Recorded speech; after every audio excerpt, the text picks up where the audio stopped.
Hello everyone, welcome back to the channel. So today I'm going to tell you how to record screen on iPhone 11, 11 Pro or 11 Pro Max.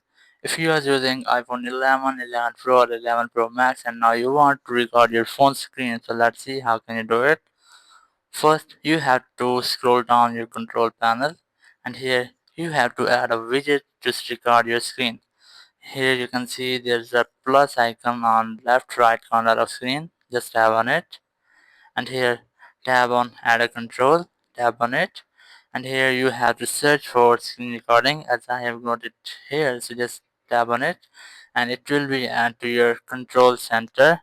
Now tap on any empty place and here if you want to start screen recording, so just keep a long press on it and here you'll get the option of start recording. Just tap on it and now you just have to go back and open the screen which you want to record. And after your recording is completed, you just have to tap on this icon, just tap on it and then tap on the stop icon, just tap on it and it will be stop or save your phone recording. So that's how you can record screen on iPhone 11, 11 Pro or 11 Pro Max. Thank you very much for watching the video. Until next video, bye bye.